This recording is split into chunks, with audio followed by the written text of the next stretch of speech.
Hello everyone, শুরু করছি উপন্যাস দি সাইলেন্ট ম্যানর, লেখিকা ডাইনা ইমরোজ লাকি, পর্ব 28, ভয়েস বাই আরবি। সুফিয়ান চিঠিটা পড়তে পড়তে চোখ দুটো একদম ভিজে গিয়েছে জলে। চিঠির ওপরেও কয়েক ফোঁটা চোখের জল পড়েছে। ফারদিনা সেদিন কষ্ট পেয়েছে, অনেক কষ্ট হয়েছে তার। এই মুহূর্তে সুফিয়ানের কষ্ট হচ্ছে ফারদিনার কথা ভেবে। তার জন্য ফারদিনা ভেঙে পড়েছিল, অজস্র কেঁদেছিল, না জানি কতটা পাগলের মতো ছটফট করেছিল। সুফিয়ানের সেই ভেবে ভেতরটা ভেঙে চুরে যাচ্ছে। আদি বলল, যেটা খুঁজেছিস পেয়েছিস, এখন চলে যা। সুফিয়ান নিজেকে কয়েক সেকেন্ডের জন্য সামলে বলল, ও চলে গেছে দূরে, সেটা উল্লেখ আছে, কিন্তু আজমাতকে বিয়ে করেছে সেসব তো উল্লেখ নেই। আমি কিভাবে বিশ্বাস করব ও সত্যি বিয়ে করেছে? আদিব স্বাভাবিকভাবেই জবাব দিল, আজমাতকে বিয়ে করতে চাইনি, আমরা জোর করেছি, এরপর রাজি হয়েছে। কেননা বিদেশে যাবে, কোথায় যাবে, কার কাছে যাবে, মেয়ে মানুষ, সেসব ভেবেই ওর সঙ্গে বিয়ে দিয়েছি। চিঠিটা তোকে পাঠানোর উদ্দেশ্যে লিখেছিল, কিন্তু সেই সুযোগ আর হয়নি, তাই আমরাই রেখে দিয়েছি। আজমাত কোথায় থাকে? কিরগিজস্তানের। তোকে কোনোভাবেই বলবো না, ওর সংসার ভেঙে যাক, তা চাই না। তুই ওকে সত্যি ভালোবাসলে ওকে ভুলে গিয়ে সুখে থাকতে দে, আর এখন চলে যা। আরেকটা কথা, তুই তোর কারণেই ওকে হারিয়েছিস, তাই আমাদের ফারদিনাকে দোষারোপ করিস না, ফিরে যা। সুফিয়ান ঠিক কী বলবে বুঝতে পারল না, কোনো জবাব যেন খুঁজে পাচ্ছে না। জবাব দেওয়ার জন্য হলেও শব্দ তৈরি করতে হয়, সেই শব্দই যেন ভুলে যাচ্ছে। চিঠিটা পকেটে রাখলো। জেবুন্নেসা সুফিয়ানের দিকে তাকালো, বললেন, তোমাকে দেখে বেশ ধারালো মনে হয়, তোমাকে কাঁদলে একদম সুন্দর দেখায় না। আর কেঁদো না, তুমি যেহেতু কৃষক নও সেহেতু অনেক সুন্দরী মেয়ে পেয়ে যাবে। জেবুন্নেসা অপমানসূচক কণ্ঠে বললেন। সুফিয়ান জল শক্ত করে ওনার দিকে তেড়ে যাচ্ছিল, এরপর হঠাৎ করে থেমে গেল, পুনরায় ঘরটির দিকে তাকালো। জেবুন্নেসা আবার বললেন সুফিয়ানকে চলে যেতে। সুফিয়ান নির্দ্বিধায় ঘরটি ছেড়ে বের হলো। বাড়িটির আনাচে কানাচে অবধি তাকাচ্ছে, প্রতিটি দেওয়াল যেন তার দিকে তাকিয়ে ছিজি করছে। তালুকদার বাড়ি ছেড়ে চলে যেতে মনে পড়ল ফারদিনার গোলাপ গাছটার কথা। শেষবারের মতো একবার গাছটা দেখবে। ফারদিনা চলে গেছে, চিঠিতে স্পষ্টভাবে উল্লেখ করা, তবুও বিষাদ মন মানছে না। সব কিছু কোনোভাবে মিথ্যা মনে হচ্ছে। ছাদের একপাশে মশাল জ্বলছে। সুফিয়ান একটা মশাল হাতে নিয়ে গাছটির নিকট গেল। মরে গেছে গাছটি। সুফিয়ানের বুকটা ছ্যাদ করে উঠল, চোখের জল সীমান্ত পেরিয়ে যাচ্ছে। ছাদটা দেখল, এখানে বসে একদিন ফারদিনাকে জড়িয়ে ধরেছিল। ফারদিনা সেদিন কেটেছিল যেন ঠিক সুফিয়ানের বুকের মাঝখানটায় বসে। ফারদিনার চোখের জল সুফিয়ানের সহ্য হতো না। তাকে না পেয়ে যখন গ্রামে যায়, তাকে অন্য এক মেয়ের সাথে ঘনিষ্ঠ অবস্থায় দেখেছে, তখন ফারদিনা ঠিক কেমন লেগেছে ভেবেই সুফিয়ানের কান্না পাচ্ছে, প্রচণ্ড কান্না পাচ্ছে। চাঁদের পাশে গেল। সুফিয়ান খোলা মাঠে দাঁড়িয়ে ঠিক একইভাবে তাকিয়ে থাকতো, আর ফারদিনা রেলিংয়ের পাশে ঘেঁষে দাঁড়িয়ে থাকতো, তাকে দেখতো। মুহূর্তগুলো সুফিয়ানের মনে করতে পারছে না। আদিবের উপর রাগ উঠছে, জোর করে ফারদিনাকে বিয়ে দিয়েছে, ইচ্ছা করছে ওদের শেষ করে ফেলতে, কিন্তু কোন এক বাধা তাকে আটকাচ্ছে। ও নিশ্চয়ই জানবে আজমাত কোথায় থাকে। নরম গলায় নয়, কঠিন গলায় জিজ্ঞেস করতে হবে। সুফিয়ানেরও দোষ আছে বলে ওদের সাথেও খুব একটা রাগ দেখাচ্ছে না। সে ফারদিনার সাথে মিথ্যা বলেছে ভেবে তার নিজেকে অপরাধী মনে হচ্ছে। সুফিয়ান নিচে গেল। বৈঠকখানায় আবিদ, সায়েম, আরিফ, রায়ান বসে আছে। ওরা বেশ চুপচাপ, যতটা চুপচাপ থাকার কথা না। সুফিয়ানের কোনো কারণে সন্দেহ হলো, কোথাও রশিদকে দেখা গেল না। কঠিন গলায় জিজ্ঞেস করলো, চাচা কোথায়? শহরে গেছে, বলল সায়েম। রায়ান দাঁড়িয়ে সুফিয়ানের সামনে এলো, বলল, তুই ছাদে গিয়েছিলি হয়তো কিছু খুঁজতে, পেয়ে থাকলে এখন চলে যা। সুফিয়ান রায়ানের চোখের দিকে সরাসরি তাকিয়ে বলল, যদি ফারদিনা বিদেশ গিয়ে থাকে তবে আজমাত কোথায়? আমার সেই ঠিকানা ঠিক আগামী 12 ঘন্টার মধ্যে চাই। আর যদি তোরা কোনো মিথ্যা বলে থাকিস সেটাও আগামী 12 থেকে 24 ঘন্টার ভেতর স্বীকার করে ফেলিস। 24 কেন? এর বেশি অপেক্ষা করলেও সত্য মিথ্যা হয়ে যাবে না। আর আজমাতের ঠিকানা আমরা কখনো দিব না। তোর ইচ্ছা হলে নিজেই খুঁজে নে, আদিব বলল। সুফিয়ান বলল, খুঁজে তো আমি নেবই, আর তোরা মিথ্যা বলছিস না সত্য বলছিস সেটাও যাচাই করছি। যদি ইচ্ছা করে ফারদিনাকে আমার থেকে দূরে রাখিস না, তাহলে আমার থেকে খারাপ আর কেউ হবে না। তোদের বংশ নির্বংশ করে ফেলবো। সুফিয়ানের চোখে মুখে লাভার স্পর্শ। শেষবারের মতো সবার দিকে তাকিয়ে ঘর থেকে বের হতেই সায়েম পেছন থেকে প্রশ্ন ছুড়ে দিল, তোর আসল পরিচয়টা তো দিয়ে যা। সুফিয়ান পিছপা হয়ে পুনরায় রায়ানের কাছে আসলো, বলল, খুঁজে বের কর। রায়ানের হঠাৎ চোখ পড়ল সুফিয়ানের বাঁ হাতের পেছনে স্থানের দিকে। চামড়া খোদাই করে স্পষ্ট করে কিছু লেখা। রায়ান আক্রমণের মতো সুফিয়ানের হাতটা ধরে লেখাটা দেখল। সেখানে ইংরেজিতে ছোট করে লেখা, আই হেট ব্রিটিশ। সুফিয়ান হাতটা ছিটকে সরিয়ে নিল। রায়ান জিজ্ঞেস করলো, তুই ব্রিটিশদের ঘৃণা করিস কেন? সুফিয়ান আঙুল তুলে বলল, সেই জাস্টিফিকেশন আমি তোকে দেব না। এরপর দ্রুত পায়ে চলে গেল। রায়ান ঘুরে বাকি ভাইদের দিকে তাকালো। সায়েম বলল, ও আমাদের এত সহজে ছাড়বে না। কি করবো এখন আমরা? ওকে বাঘের খাবার বানাবো? আগে ওর সঠিক পরিচয় বের কর, তারপর দেখা যাক কি করা যায়। 6টা। কুয়াশায় দূর দূরান্ত পথ দেখা যাচ্ছে না। রাঙাশি কখন থেকে চুপচাপ এদিক ওদিক পলক তাকিয়ে আছে। মনে হচ্ছে সুফিয়ানের ভেতরের চাপা কষ্ট ও টের পাচ্ছে, অথচ প্রকাশ করতে পারছে না। সুফিয়ান বারান্দায় বসে আছে। তার সামনে সিগারেটের শেষ নেই, সব অর্ধেক খাওয়া অংশ। সলিমান, বজ্জু, হাবলু, লালমিয়া সবাই উঠোনে ছিটিয়ে বসে আছে। একটু পরপর সুফিয়ানের দিকে চোখ তুলে দেখছে। হাসি খুশি মানুষটির পরিপূর্ণ চুপ হয়ে গেছে। সারা রাত পাগলের মতো এদিক সেদিক ছুটেছে। পাগলের থেকেও বেশি পাগলামি হয়ে গেছে সে। পাগল না হয় খানিক সময় পর স্থির হয়, সুফিয়ান যেন স্থির হতে পারছে না। ভোরের নিস্তব্ধতা এখনও যেন কেউ ছুঁয়ে দেখার সাহস পাচ্ছে না। গাছের পাতায় জমে থাকা শিশির ফোঁটাগুলো আলো পায়নি এখনও, ঠান্ডা হয়ে ঝিমিয়ে আছে। বারান্দার কোণে বসে সুফিয়ান ধীরে ধীরে শ্বাস ফেলছে, কিন্তু সেই নিঃশ্বাসে যেন বুকের কোথাও আটকে যাচ্ছে। চোখের সামনে ফারদিনার মুখটি বারবার ভেসে উঠছে, আবার মিলিয়ে যাচ্ছে, ঠিক যেমন করে তার জীবনের ভরসাগুলো মিলিয়ে গেল গত রাতেই। সব যেন ভেঙে চুরমার হয়ে যাচ্ছে। সারা রাত দৌড়ে বেড়ানো মানুষটার চোখে এখন কোনো দৌড় নেই, শুধু শূন্যতা। আঙুলের ফাঁকে এখনও একটা সিগারেট জ্বলছে, কিন্তু নিভে যাওয়ার আগে আগুনটা যেন তাকে জ্বালিয়ে শেষ করতে চাইছে। হাঁটুর উপর কোনোই রেখে সে তাকিয়ে আছে, কোথাও নয়, কারো দিকে নয়, একটা অদৃশ্য দেওয়ালের দিকে, যেটা হঠাৎ করে তার সামনে দাঁড়িয়ে গেছে। দেয়ালের অপর প্রান্তে যেন ফারদিনা। সে এখনও নিশ্চিত নয় ওপারে ফারদিনা অন্য কারো, না এখনও তার হয়ে আছে। সুলেমান ধীরে ধীরে এগিয়ে এসে বারান্দার পাটাতনে বসে পড়ল। কিছু বলতে চাইলেও গলা শুকিয়ে গেছে তার। শুধু অনুভব করছে সুফিয়ান আর আগের মানুষটা নেই। হাসি খুশি প্রাণোচ্ছন্দ সবাইকে হাসিয়ে রাখার মানুষটা যেন রাতারাতি বয়স্ক হয়ে গেছে। চোখের নিচে কালো দাগ পড়ে গেছে, ঠোঁট শুকিয়ে গেছে। তার ভেতরের ভাঙচুরটা এতটাই নিঃশব্দ হয়েছে যে কেউ শুনতেই পায়নি। উঠানের ওপারে লালমিয়া, বজ্রু গলা আটকে আছে, কেউ কথা বলতে পারছে না। বাতাসে শুধু একটা অচেনা ভার, যা চাপা শব্দে বলে দিচ্ছে এই বাড়ির কর্তা যেন আজ ভালো নেই। হঠাৎ সুফিয়ান মুঠো শক্ত করে ধরে ফেলল। তার আঙুলের নখ নিজের তালুতে গেঁথে গেল, কিন্তু সে টের পেল না। চোখ দুটো লাল হয়ে আছে। গতকাল এতটুকু ঘুমায়নি যেন। ঘুম তার সাথে চিরদিনের জন্য সম্পর্ক ছিন্ন করেছে। সে ধীরে ধীরে মাথা নিচু করলো, আর সেই মুহূর্তে মনে হলো একজন মানুষ নয়, একটা পাহাড় ভেঙে পড়েছে নিঃশব্দে। আর সেই পাহাড়টাই সে।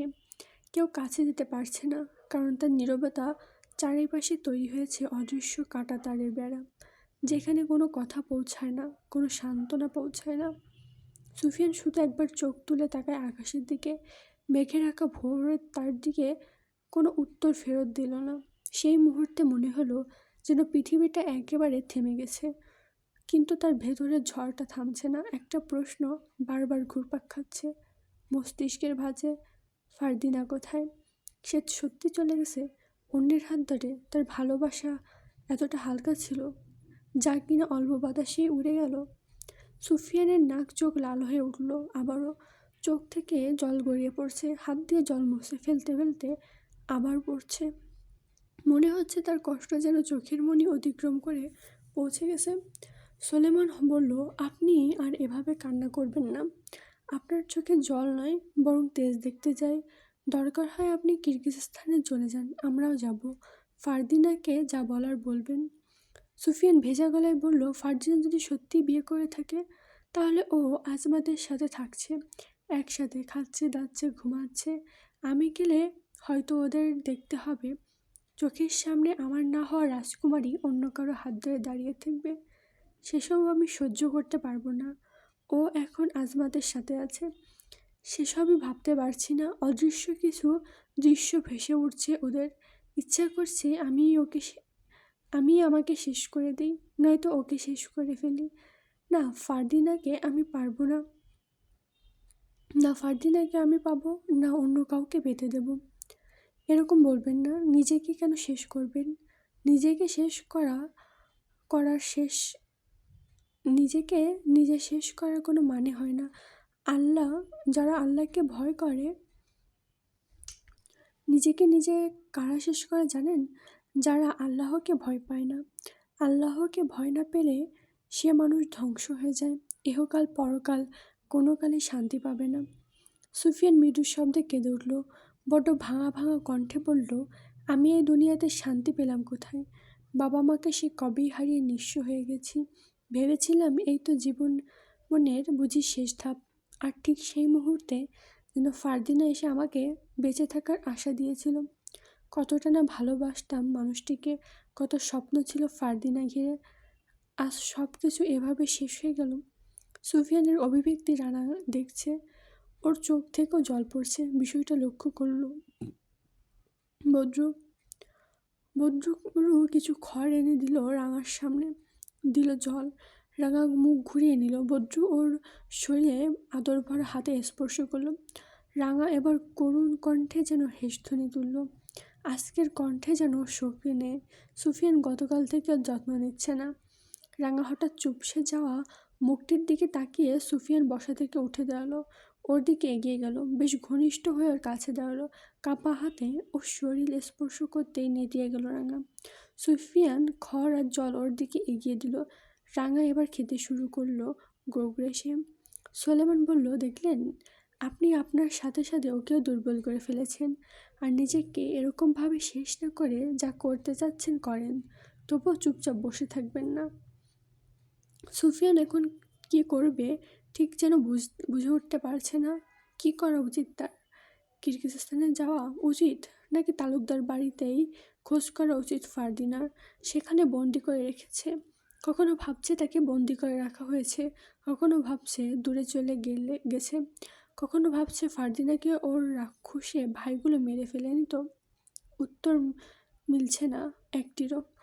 চরমভাবে ভেঙে পড়ছে সুফিয়ান। ফারদিনা যেন ছিল তার এক শক্তি, আজ সেই শক্তি দূরে চলে যাওয়ায় সে নিঃস্ব হয়ে যাচ্ছে। চোখের সামনে সব ঝাপসা হয়ে আসছে, ঢলে পড়ার আশঙ্কা।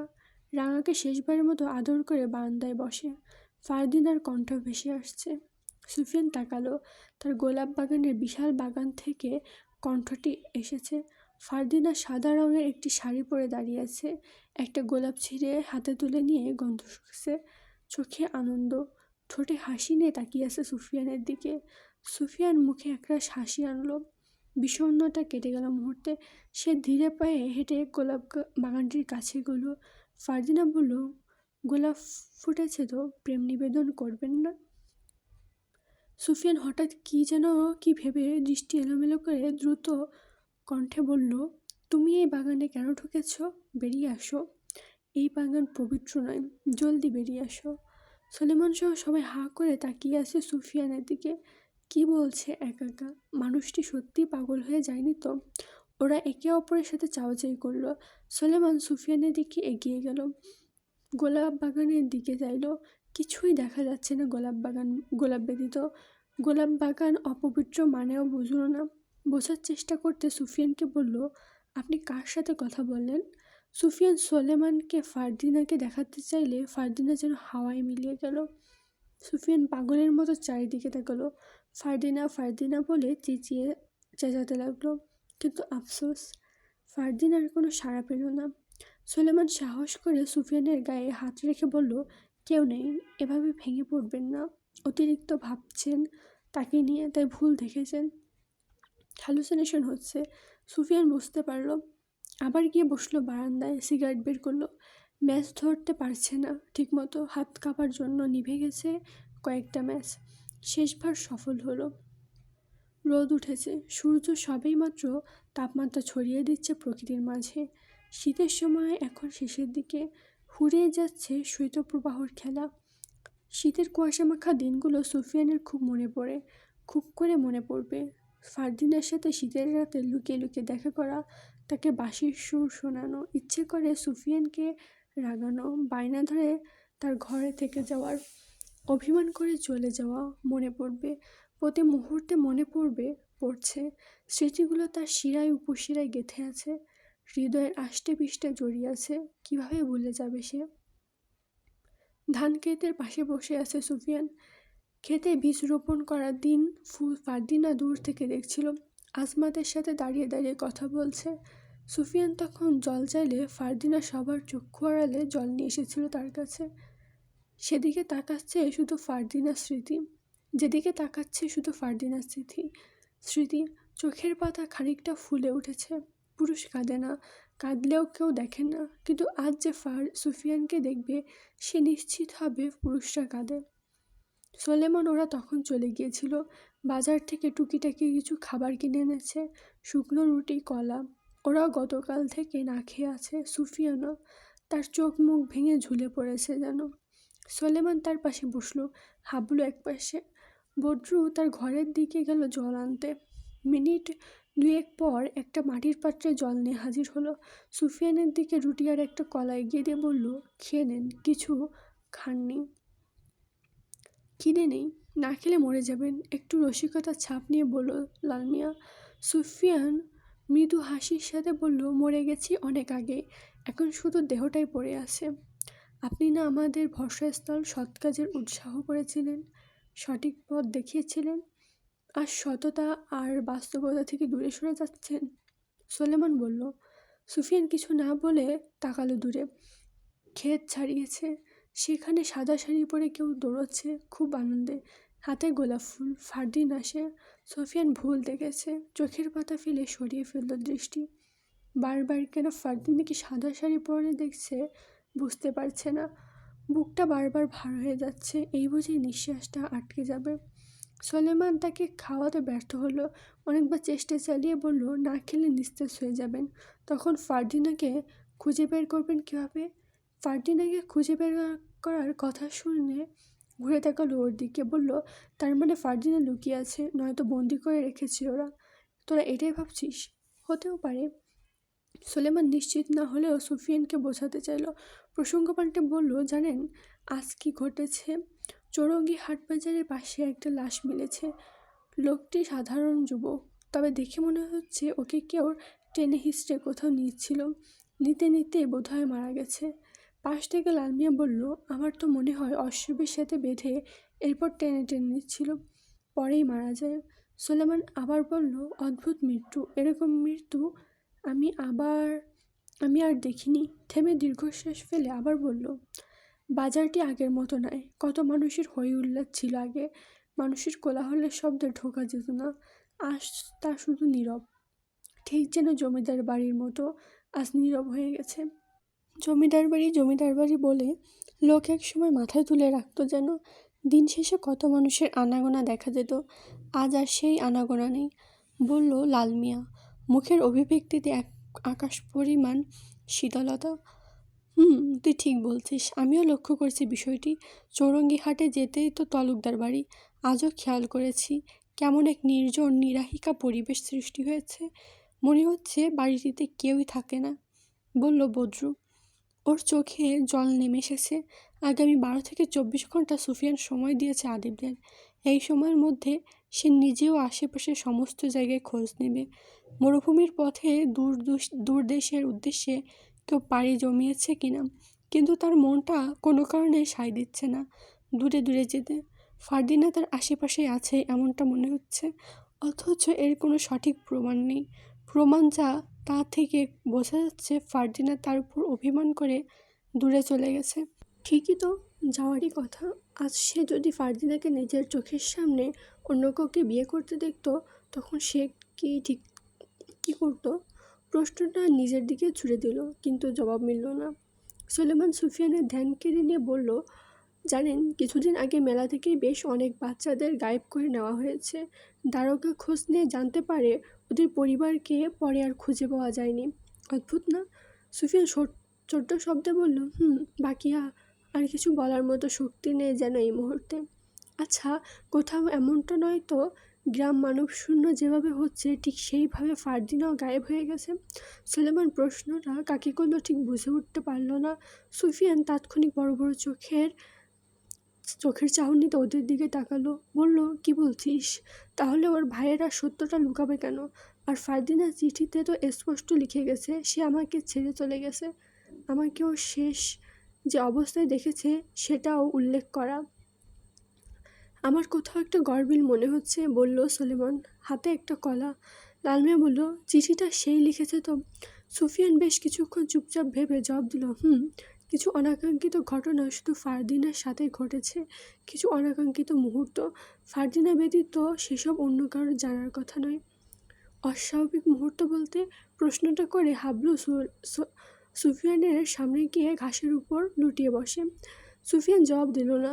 সুলেমান হাবলুর দিকে চেয়ে বলল, কিছু প্রশ্ন না করে বুঝে নিতে হয়। থেমে গেল সুলেমান, মাথা তুলে আকাশের দিকে তাকালো সুফিয়ান। সূর্য এখনো মাথার উপরে ওঠেনি। সময় ধরে বলা যাবে বেলা 11টা। সুলেমান কলাটা সুফিয়ানের দিকে এগিয়ে দিল, বলল, এটা অন্তত খেয়ে নিন, আপনার শরীরটা নেতিয়ে যাচ্ছে, দেখেছেন? সুফিয়ান নিজের দিকে তাকালো। এত দ্রুত তার শরীর নেতিয়ে যাবে না। দুর্বলতা মনের শরীরের না। বলা হয় হৃদয় ভেঙে গেলে আপনি শরীর ভেঙে যায়, দুর্বল হয়ে যায়।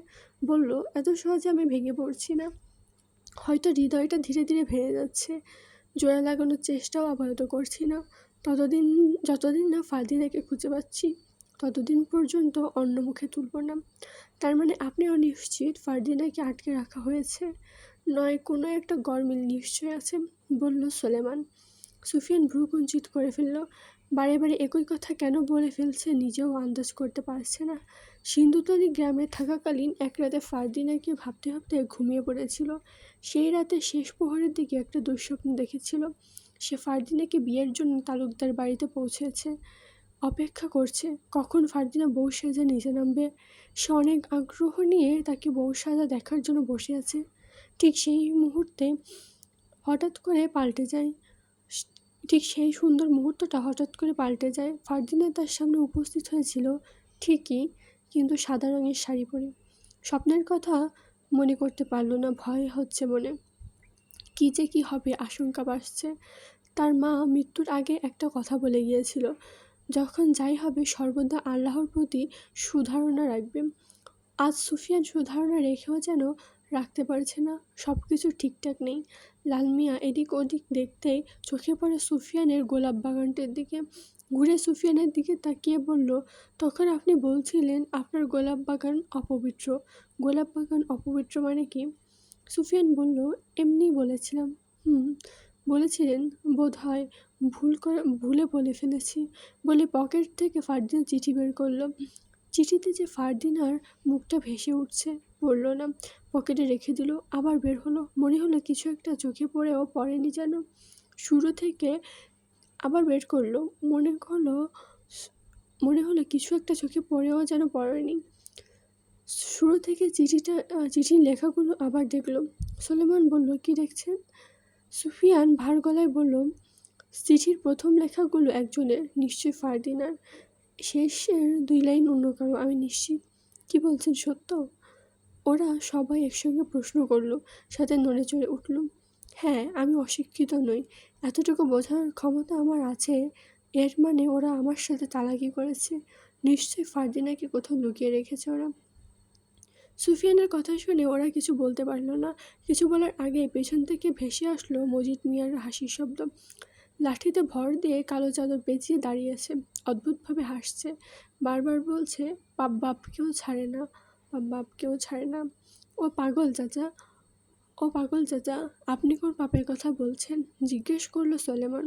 মজিদ মিয়া আঙুল তুলে সুফিয়ানের দিকে দেখালো, এরপর লাল মিয়া, এরপর হাবলু, এরপর বদরু। ওরা বিভ্রান্ত নিয়ে বলল, আমরা কি করেছি? সুফিয়ান ভাই কি করেছে? চাচা মনে হয় পুরোপুরি পাগল হয়ে গেছে। 24 ঘন্টা 9 ঘন্টা কেটে গেছে। সুফিয়ান বর্তমানে আছে মরুভূমির উত্তর দিকে শেষ প্রান্তে, রাঙার উপর চেপে বসা, পাগড়ির আঁচল দিয়ে তখন মুখটা ঢেকেই বের হয়। চারিপাশে উর্দি উপস্থিত অনেক কাফেলা। তাদের থেকে সুফিয়ান জানতে পারে বিদেশ পাড়ি দেওয়ার পথ ব্রিটিশ সরকার গত 15 দিন থেকে আগামী 1 মাস ধরে বন্ধ করে রেখেছে। উট হোক, জাহাজ হোক, সব দিক থেকেই বিদেশ পাড়ি দেওয়া বন্ধ। সুফিয়ানের মুখের অভিব্যক্তি পাল্টে গেল। চোখ দুটো ক্ষুধার্ত বাঘের মতো দেখালো, যেন এই চোখ এক্ষুনি কাউকে গিলে ফেলতে সক্ষম। মরুভূমির পথ পাড়ি দিয়ে দ্রুত গতিতে রাঙাকে নিয়ে আলিমনগরের উদ্দেশ্যে রওনা হয়। ফারদিনা আলিমনগরে আছে, তালুকদার বাড়িতেই আছে, সে নিশ্চিত। হাতের স্পর্শে তালুকদার বংশের কাউকে পাওয়ার জন্য ছটফট করছে। ইচ্ছা করছে আদিবের গর্দন কেটে ফেলতে, ওর 3 ভাই সহ সবাইকে জানে মেরে ফেলতে। পারছে না, সে দূরে। হঠাৎ করে সিদ্ধান্ত নেওয়া বোকামি। ফারদিনা ওদের কাছে বন্দি। সুফিয়ান সেসব নিয়ে ভয় পেল। ফারদিনা কেমন আছে কে জানে, সে জানার জন্য ব্যাকুল হয়ে উঠল। যদি সম্ভব হয় উড়ে উড়ে সে পথ পাড়ি দিত।